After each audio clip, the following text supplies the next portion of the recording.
Please go, and if you'll give yourself a little introduction since we don't have your mentor with us today. Hello everyone, good morning. My name is Charles Harrell, and I am a junior here at JSU, majoring in English and French. And today I don't have a visual component. My presentation will be mostly discussion based. I'll be reading directly from my project in the format of a term paper and through some guided notes I've written beforehand. So, yes, so French colonialism is what this paper is about. I wrote it for a course on Francophone culture last semester with guidance by Dr. Koss, our long-withstanding professor of French culture and Spanish. So the unification of Maghrebi nationalism under the Mission Civilisatrice analyzed and contrast features of the Moroccan independence movement. Quite a mouthful, but I promise it'll make sense soon. So just some key terms to review over before I get into the nitty-gritty. The Maghreb is kind of an umbrella term that geologists and cultural anthropologists use to describe the region of northern Africa, specifically Tunisia, Algeria, and Morocco. The colonial, revolutionary, and post-colonial history of this region of Africa is both complex and ever dynamic, owing to the innate complexity and dynamism of French imperialist ideology itself. So from an unread perspective, the sociocultural and political features of these three countries appear essentially uniform in physical and social geography, their language, religious practices, and ideology, and just subsequent association with the broader Arab world. And of course, in the ways French colonialism imparted French and European culture onto them. So as the Ottoman Empire decayed, the French invasion and seizure of Algiers, a port town in Tunisia, in 1830 ignited this resurgence of French colonialism and just greater European presence in Africa. It is important to note that France has two major phases of its imperial history. France's colonial history really begins in the early 17th century as they colonized Canada, kind of quieted down throughout the 17th century, but resurged in the form of colonialism in North Africa and Vietnam in the mid-19th century. But anyway, today we'll be mostly focusing just on this North African region.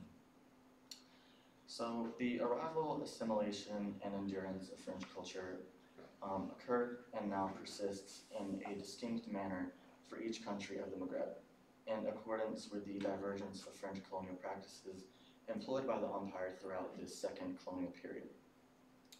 The parallel between the indigenous North African societies predating this French imperial presence and the varying French assimilationist tactics that these cultures were subjected to undoubtedly shaped the revolutionary bases of the independence movements of Algeria, Tunisia, and Morocco.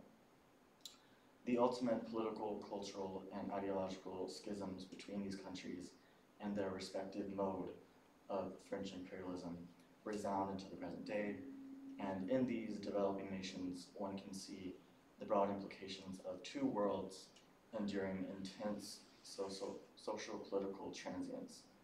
The individual nation-states of the Maghreb and their former overseer, France, just colliding in this long-standing tradition of European colonialism. So first we'll look at Algeria.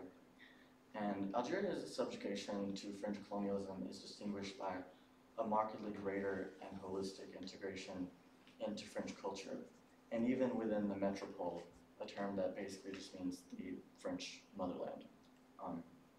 And from its declaration as a French colony in 1848 until its independence in 1962, the whole coastal region of Algeria was perceived as an integral extension of France. The ensuing and broad sweeping integration of French culture, language, political, legal institutions, and even French European immigrants into the area in the latter half of the 19th century birthed what political scholar Leonard R. Koss phrased as an embryonic example of francophonie, an emerging French-Algerian culture within the most developed and significant colony in France's post-mercantilist empire.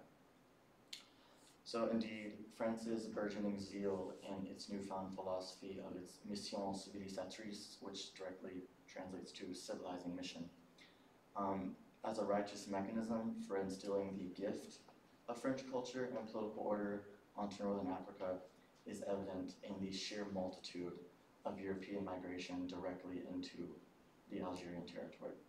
But what was intended to be a seamless creation of an amalgamate French-Algerian France was in actuality a recipe for an intensely alienated and massive populace of hybrid identities who no longer held stabilized socio-cultural belonging with the distant metropole and the intensely resistant and increasingly indignant native class of Algerians.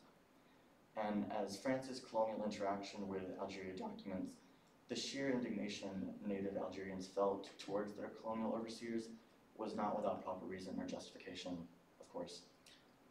As a consequence of France's internal political strife of the early mid-19th century, decisions were made to retain control over the departments of the Algerian coast, and additional military forces were brought in over the following years to extinguish resistance in all forms in the south, where really the stronghold of indigenous Algerian culture kind of flourished. So these methods of bolstering an imperial hegemony in the region quickly resembled genocide, as violence and orchestrated famine led to the deaths of anywhere between 500,000 to 1 million Algerians. This mistreatment, as was proclaimed by many Algerian revolutionaries during the War for Independence, would set the impetus for a struggle for self-determination among the Algerian people during a time of great global and imperial bipartisanism. So Algeria was not only declaring independence from French and Western imperialism, but the movement itself was so revolutionary and nationalistic in nature that it cemented a political identity separate from the concurring ideology of the Soviets in the mid-20th century and their own imperial mission throughout the Eastern Bloc. The Algerian War without a name entailed nearly a decade of a deliberate reconstruction of Algerian culture and society and politics between 1954 and 1962.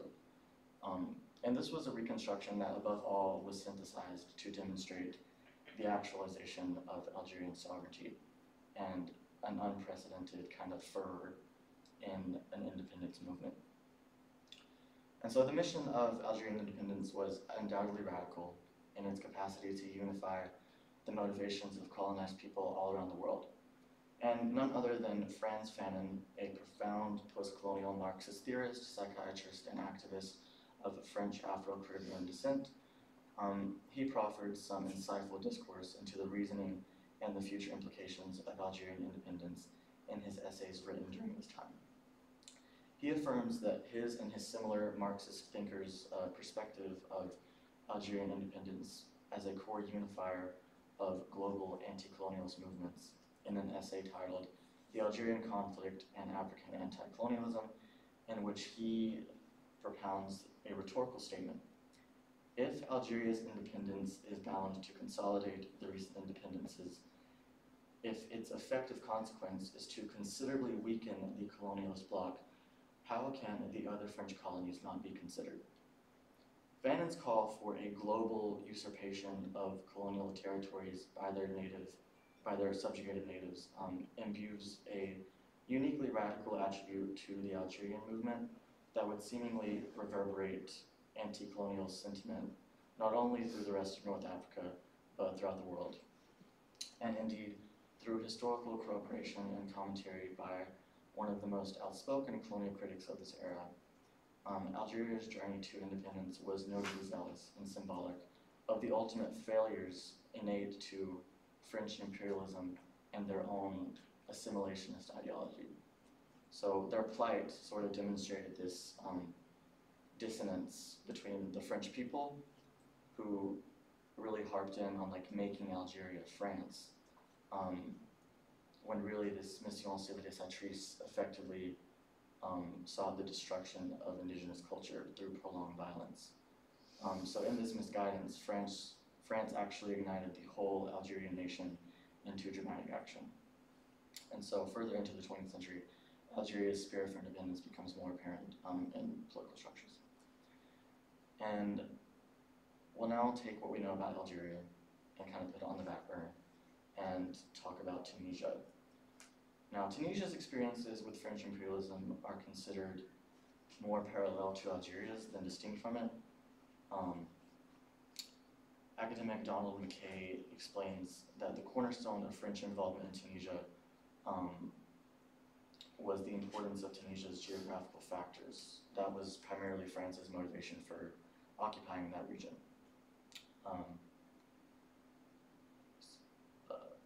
It's also attributed that their geographical and agricultural importance kind of repeated the emphasis on the importance of Tunisia as a key of France's house in North Africa. Tunisia was not only geographically significant through thousands of years, what with the location of ancient Carthage, but it would serve the French well in its ultimate goal of a fully francophone North Africa.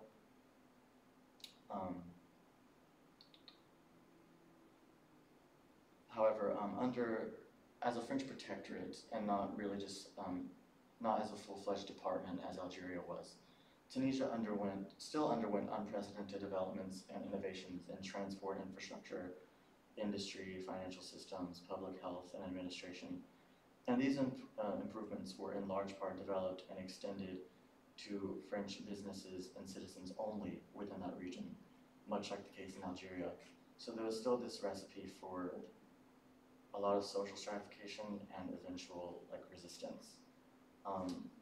So this inequality, while perceived by many French people as a natural consequence of their superiority as Europeans, it emboldened a lot of resentment and national ideology, all the same in Tunisia as in Algeria.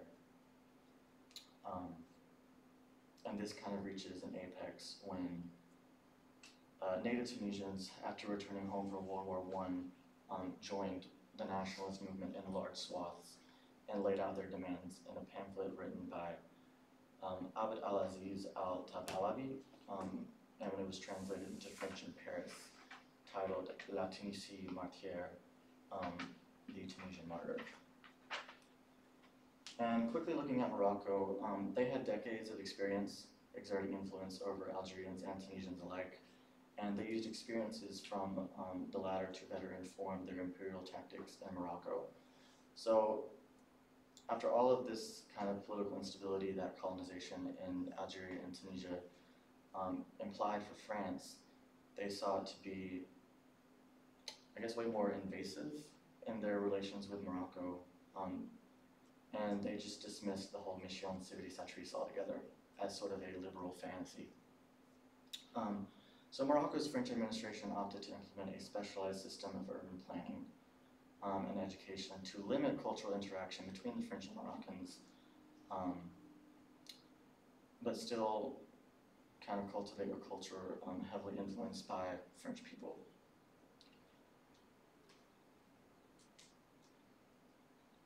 And so, looking at these three countries in relation to each other, to say the post-colonial development of the Maghreb has been measurably influenced by each country's respective mode of imperialism is pretty sound reasoning. So, revisiting the contributions of Fanon, of other revolutionaries, there was a deep-seated failure to establish a Maghrebi unity in this region with the overarching kind of influence of French culture. So, nevertheless, France's obstinate efforts to radicalize the Maghreb in its own actualization did indeed succeed. In fact, up until the rise of radical Islamic extremism within the Arab Spring back in 2011, France has been a bigger donor to the Maghreb countries than Europe as such. So while France does still exert kind of an implied control over the region just through prolific financing, I think we've reached a point in Maghrebi history where the self-actualization of these cultures are really coming to the forefront, and I guess you could say healing themselves in a way that isn't seen in other kind of developing countries with a history of imperialism. So, thank you.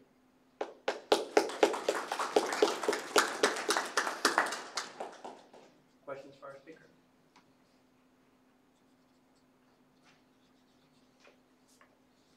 All right, let's thank them again.